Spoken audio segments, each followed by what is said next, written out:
All right, everyone, buckle up. Today, we're going on a deep dive into the world of flight. Oh, yeah, this is going to be good. We've got some excerpts from a pilot training manual, and I have a feeling things are about to get nerdy, but in a good way. Absolutely. Like we're about to demystify how those huge metal birds stay up in the air. It's way more than just wings make lift, that's for sure. So let's get right to it.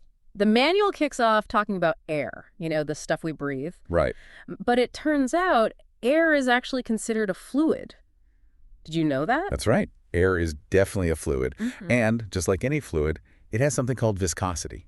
Viscosity. Okay, that sounds a bit technical. Yeah, it kind of is. But think of it like honey, Yeah. It's thick and it resists flowing.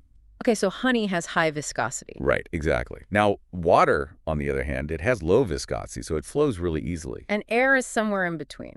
You got it. Okay, I see. So how does the viscosity of air play into, keeping a plane up in the air? Well, it all comes down to friction. Even though airplane wings seem super smooth, if you zoomed in really, really close, you'd see they actually have microscopic roughness. Really? I never would have guessed that. And that roughness, it interacts with the air, creating friction. Okay. That friction creates a thin layer of air right next to the wing called a boundary layer. Boundary layer. I've heard that term before. It's where the air is practically standing still because of that friction. Wait, slow down a sec. So you're saying that even though a plane is, zooming through the air, there's this little layer of air that's just clinging to the wing? Pretty much. Wow, that's wild. Okay, my mind is a little blown right now. Let's shift gears to pressure. So we all know atmospheric pressure decreases with altitude, right? The higher you go, the less pressure there is. But how does that, actually help a plane stay aloft? Imagine this, like a stack of books. Okay. The bottom book, it feels the weight of all the books on top of it.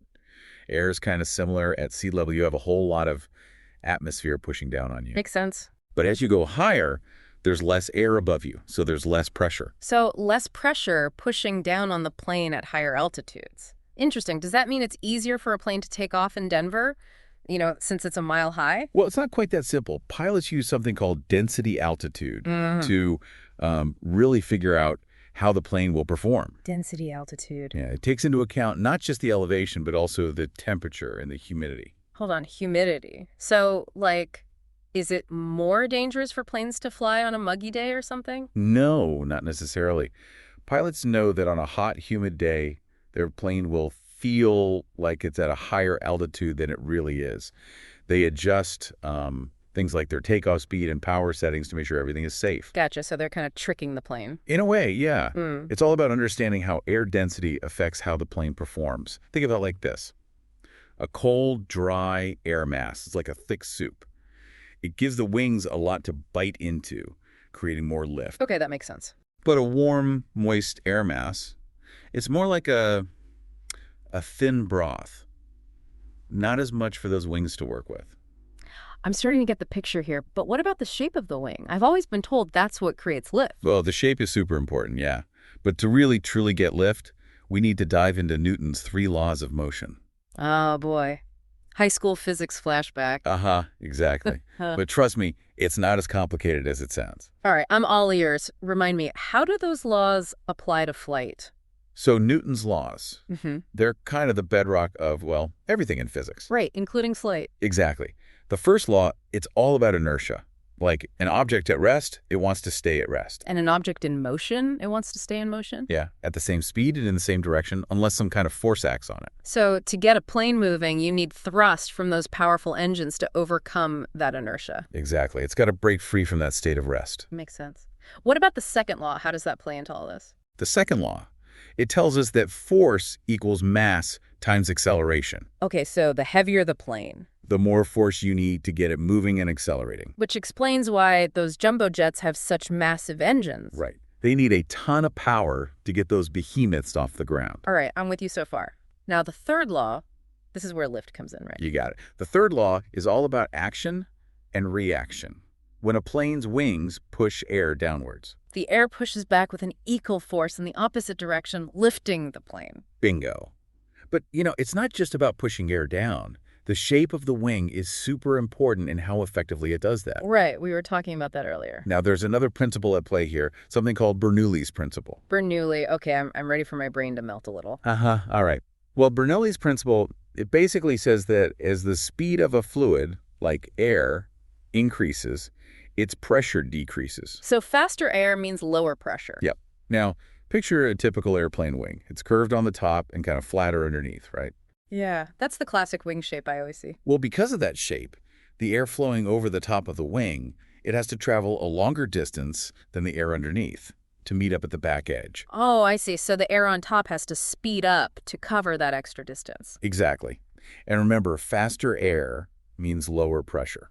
Which means there's a difference in pressure between the top and bottom of the wing. You got it. Yeah. Lower pressure on top, higher pressure underneath. And that pressure difference, it helps create lift. Okay, that makes sense. But wait, didn't we talk about some wings being symmetrical? Like having the same curvature on both sides? Ah, good catch. Yeah, we did. And Bernoulli's principle alone doesn't really explain how those types of wings create lift. So what's the deal with those symmetrical wings? Well, that's where the angle of attack comes in. It's the angle between the wing and the oncoming air, like how much the wing is tilted. Okay, so even if the wing itself isn't curved, if it's tilted at an angle, It can still deflect the airflow downwards. And according to Newton's third law, that whole action-reaction thing. that downward push on the air creates an upward force on the wing. Lift. Mind blown. So even a slight tilt can make all the difference. Exactly. Think about putting your hand out the window of a moving car. If you tilt your hand slightly, you can feel the air pushing it upwards. Oh, yeah, I've done that before. Never thought about the physics behind it, though.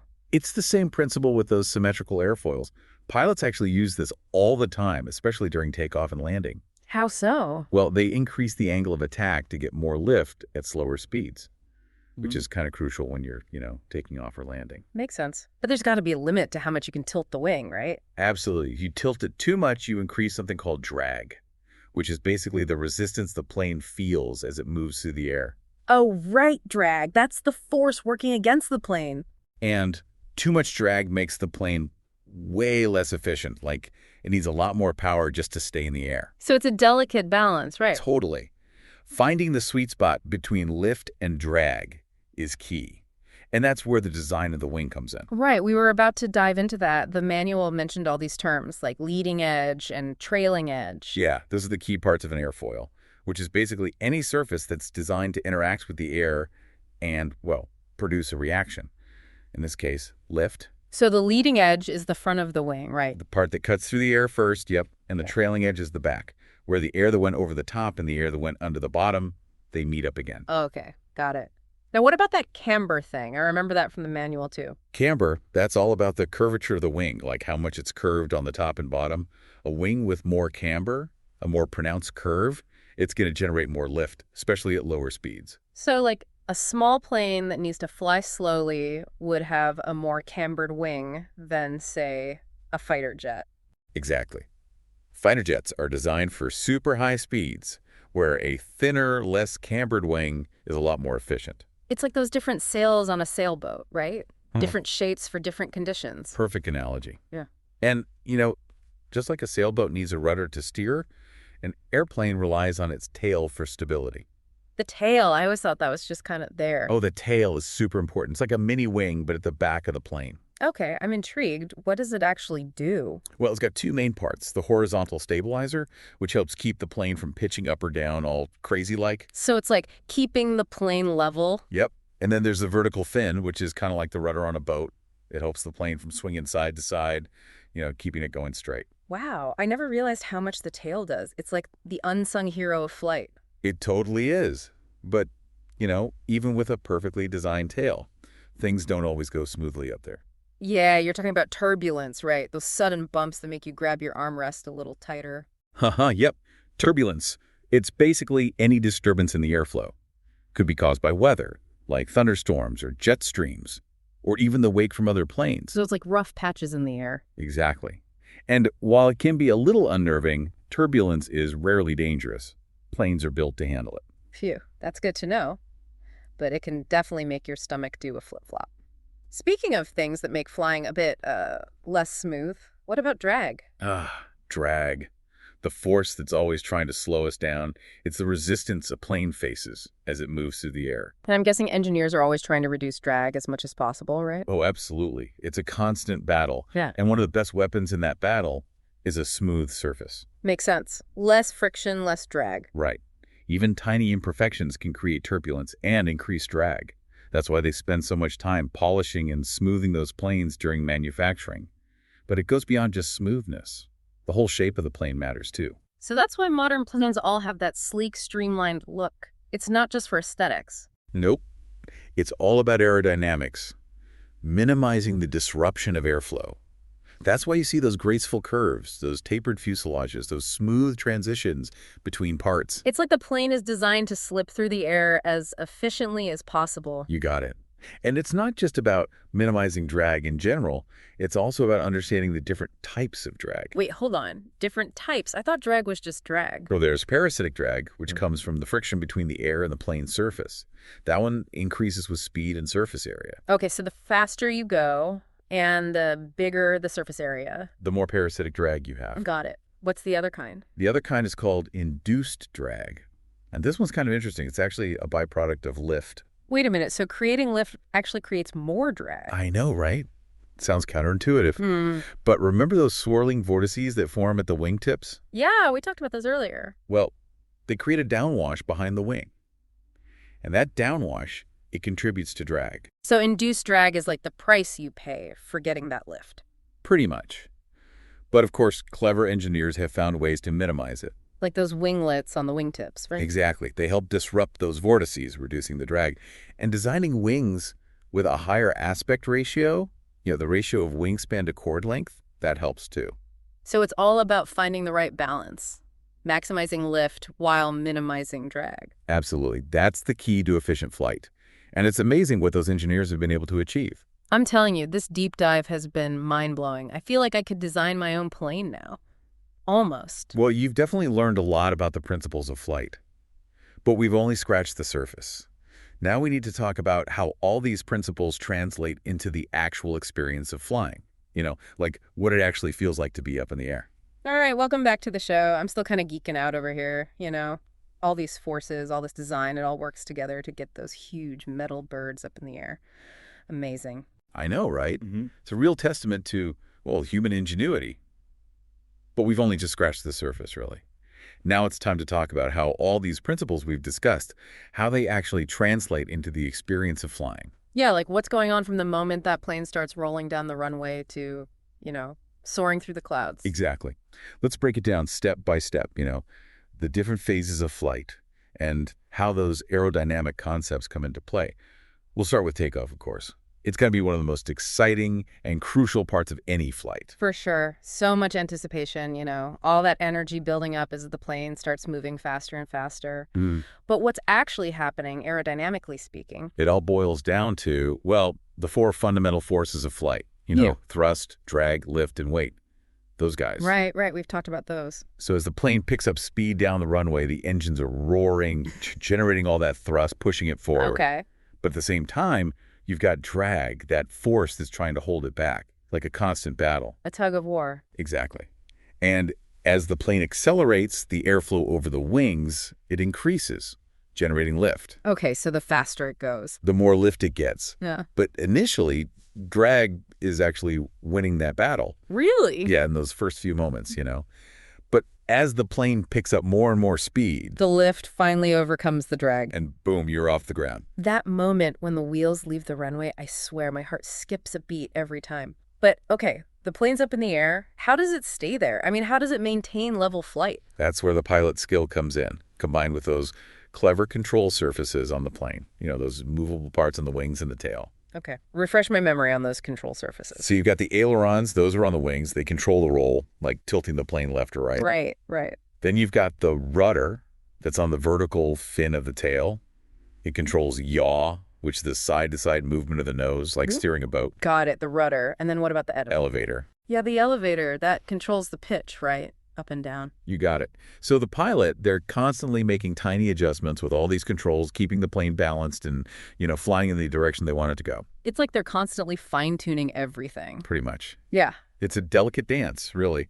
Kind of like riding a bike, Yeah. You need to constantly make those little adjustments to stay balanced and on course. I never thought about it like that, but that's a really good analogy. So we've talked about taking off and staying level, but what about those crazy maneuvers they do in air shows? Like loops and rolls. How do they pull those off? Now, those are some seriously skilled moves. It takes a lot of practice and a deep understanding of aerodynamics.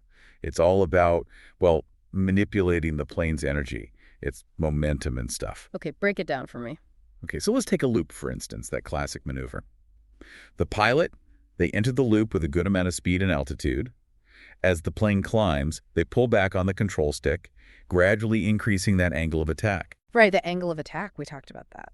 So as the angle of attack increases, the plane actually starts slowing down. It's converting its kinetic energy, the energy of motion, into potential energy, which is the energy of height. So it's like trading speed for altitude. You got it. Hmm. And then when the plane reaches the very top of that loop, for just a brief moment, it's almost stationary. Then, as the pilot keeps pulling back on the stick, The plane starts to come down, right? right, and that potential energy gets converted back into kinetic energy, the plane picks up speed as it dives. And then they got to pull out of that dive smoothly, right? Exactly. Otherwise, things could get a little messy. But yeah, when it's done right, a loop is a beautiful thing to watch. It's all about that delicate balance of forces. Pretty amazing, huh? Now let's talk about something a bit less extreme. What about those times when the ride gets a little bumpy? Turbulence, we touched on it earlier, but what's really going on there? Yeah, turbulence. Gotta love it. It's basically caused by disturbances in the airflow. Could be weather patterns like thunderstorms or those jet streams, or even the wake turbulence from other aircraft. They're like invisible potholes in the sky. Yeah, kind of. And while it can feel a little rough, it's very rarely dangerous. Those planes are built to handle it. Good to know. But it's still good to keep that seatbelt fastened, right? Just in case. Oh, absolutely. Always a good idea. So we've covered a lot of ground here, from taking off to flying level, those crazy maneuvers, even turbulence. But we haven't talked about landing yet. And that's arguably the most challenging part of flying. I was just thinking that. I imagine landing a plane is a lot harder than it looks. All that precision, bringing this huge metal bird down to the ground safely. It definitely takes practice, a lot of practice. So as the plane approaches the runway, the pilot, they got to reduce speed and altitude, all while maintaining control. It's a delicate balance of, control inputs, engine adjustments, and those flaps on the wings. The flaps, right, they extend downwards, increasing the wing's surface area. Exactly. And that extra surface area, it creates more lift at slower speeds, letting the plane fly slower and steeper without stalling. So it's like putting on the air brakes? Pretty much. Those flaps are essential for a safe descent. And then, as the plane gets closer and closer to the runway, the pilot reduces the power even more, flares the aircraft, raises the nose just a bit, and gently touches down. And hopefully everyone claps. Maybe not every time. But for the pilot, landing is always a satisfying feeling, It's all those aerodynamic principles and skills coming together perfectly. Well, this has been an incredible journey. I feel like I've gotten a whole new perspective on how planes work and, just how amazing flight is. It's been a pleasure sharing this with you. I hope you've gained a little more appreciation for all those forces and all that engineering that makes it all possible. I definitely have. To all our listeners, next time you're on a plane, take a moment to think about all that's happening, all those forces at play. It's a real marvel of science and engineering. Couldn't have said it better myself. And Keep exploring, everyone. until next time.